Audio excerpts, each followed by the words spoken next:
وقف إمام المسجد في الجزائر يصلي بالناس، وفجأة قصده قط غائر العينين، فسعى إليه بخطوات متثاقلة ليلامسه بحنان وعطف. اعتلى هذا القط كتف الإمام ليقبله بقبلات على خده الأيسر.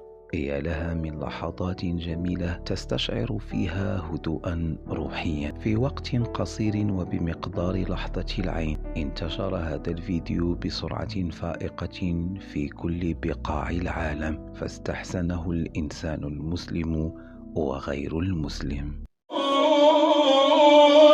إن تتبعون إلا الظن. أصبح هذا الفيديو يتجاذب به أطراف الحديث في كل زمان ومكان، مشهد تبادلوا فيه الأحاديث الشيقة بين المحبين لدين الإسلام وغير المحبين، مما عكس تغيرا واضحا في عقول الناس.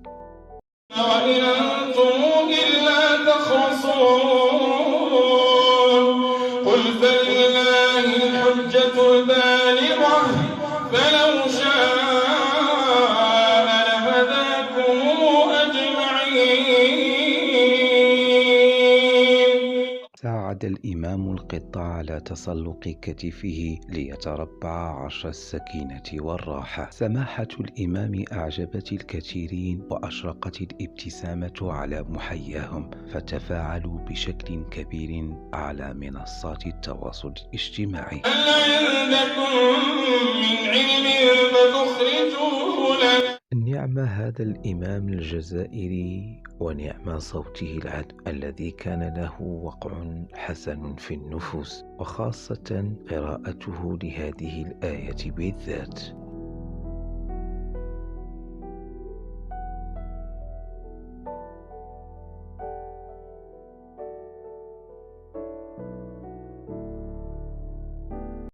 فلله الحجة البالغة، من الظاهرة البينة، وقال البالغة التي تبلغ مداها حتى ينقطع معها العذر.